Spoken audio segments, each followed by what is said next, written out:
And in those quiet moments something small and unexpected reminds you what really does. This is one of those stories. We have to go now. His It's name was urgent. Robert. In this rain, are you Robert sure? Calloway. Yes, He get had in. We built can't his company wait. from All right. nothing more than a borrowed desk and a stubborn belief that hard work could change a man's circumstances.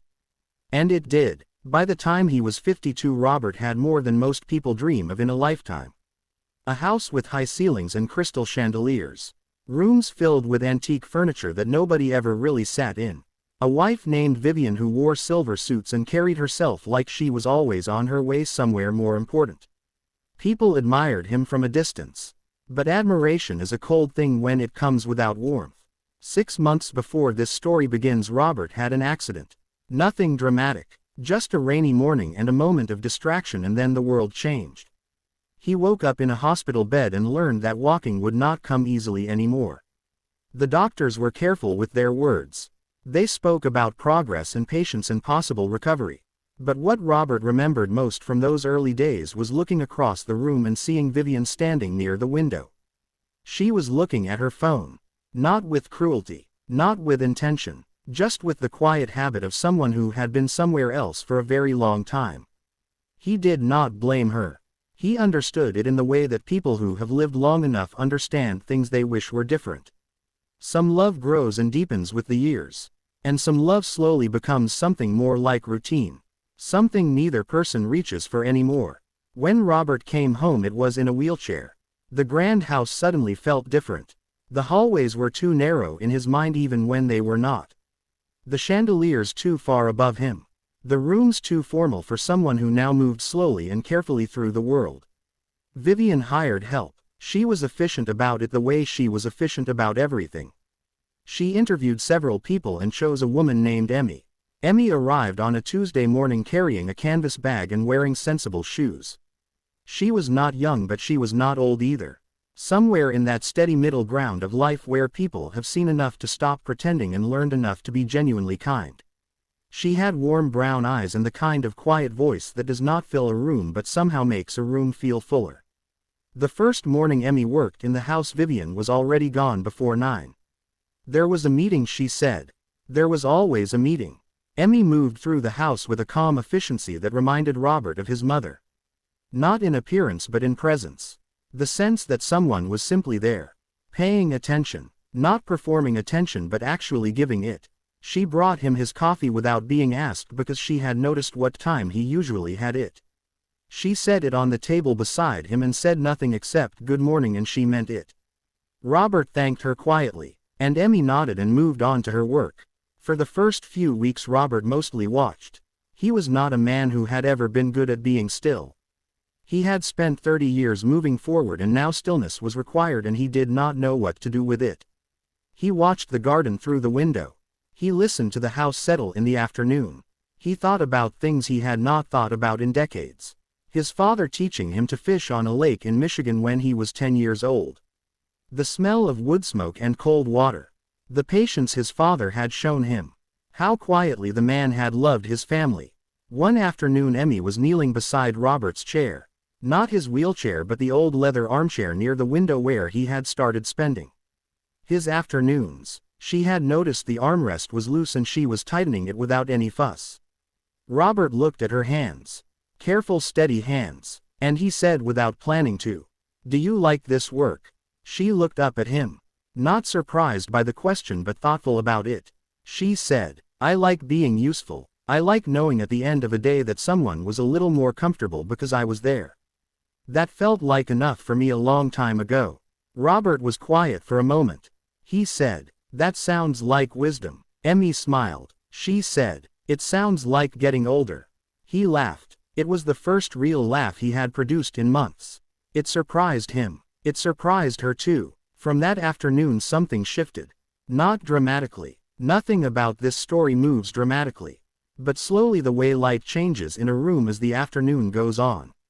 Robert began to talk, and Emmy began to listen. She was a good listener. The kind who does not fill your pauses with their own thoughts but simply lets you find your way to what you are trying to say. He told her about the company and how he had built it. About the early years when he and Vivian had been young and ambitious and full of plans. He told her about the accident the way he had not told anyone. Not the facts of it but the feeling of it. The sudden understanding that life is not as solid as you pretend it is. Emmy listened, and when he was finished she said, "My husband had a stroke 8 years ago. He passed 2 years after. What I remember most is not the hard parts. I remember how we learned to sit together again. Like we were young and had nowhere to be." Robert looked at her. He said, "I'm sorry about your husband." She nodded. She said, "He was a good man. Quiet but good. Those are the ones you miss the longest." There was a Tuesday in early spring that Robert remembered for a long time afterward. Vivian had come home late the night before and left early again that morning. The house was very quiet. Emmy arrived and found Robert sitting by the window, not reading, just sitting. She made coffee and brought 2 cups. She set one in front of him and held the other herself.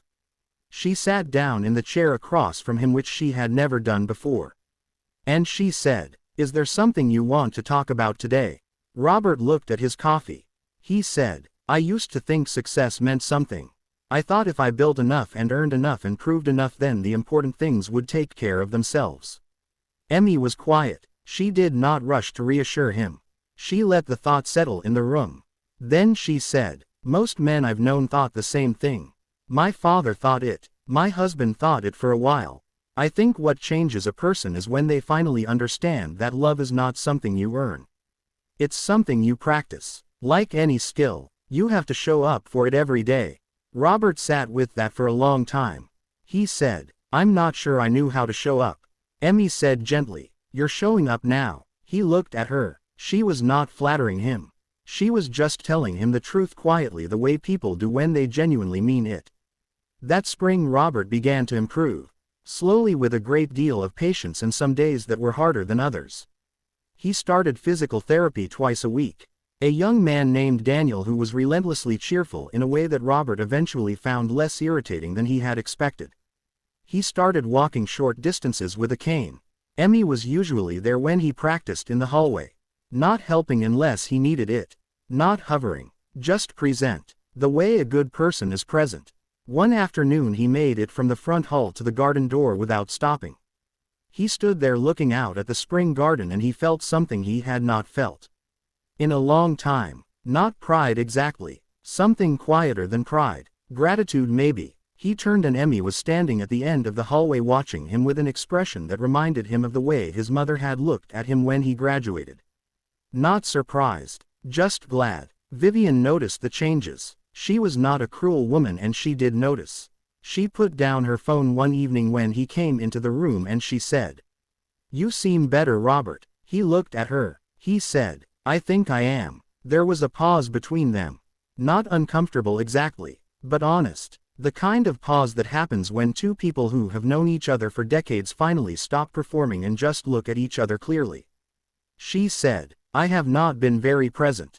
He said, "Neither have I." For a long time, she looked at him with something that might have been relief. She said, "Maybe we could try." He said, "I would like that." It was not a fairy tale moment. It was not the end of difficulty or the beginning of something perfect. It was simply 2 people in a beautiful room with a long history between them deciding to try again. Which is its own kind of courage. Emmy's last day came in July. Robert was walking well by then. Not perfectly, but well enough. He had started going out into the garden in the mornings. He had started calling his brother in Ohio more often. His brother Thomas, who was wonderfully ordinary and funny and who had never quite understood why Robert had spent so many years chasing things Thomas had never wanted. Emmy packed her canvas bag on a Friday afternoon. Robert and Vivian were both there. Vivian shook Emmy's hand warmly and thanked her sincerely. Robert walked with Emmy to the front door. He said, "You changed something for me. You know that." Emmy smiled. She said, "You changed it yourself. I just kept you company while you did." He said, "That is not a small thing." She said, "No, I suppose it isn't." She walked down the front steps into her car. An ordinary blue car with a crack in the rearview mirror. She drove away without looking back. The way good people often do. Not because they don't care, but because they know the story belongs to someone else now. Robert stood at the door watching the car turn the corner. Vivian came and stood beside him. After a moment she took his hand. It was a quiet gesture. The kind of thing you do not think about when you are young because you assume there will always be time for it later. He held her hand back. They stood there together in the warm July afternoon looking at the empty street. And somewhere not so far away Emmy drove home to her small house and her small garden and her cat named Charles. She made herself a cup of tea. She sat by her own window. And she thought about all the people she had known and all the small ways a person can matter to someone else without ever making a great noise about it. Life does not always announce its important moments. Sometimes they come quietly, on an ordinary Tuesday, in a room with a loose armchair, between two people who were simply paying attention. And that is usually enough. That is usually more than enough.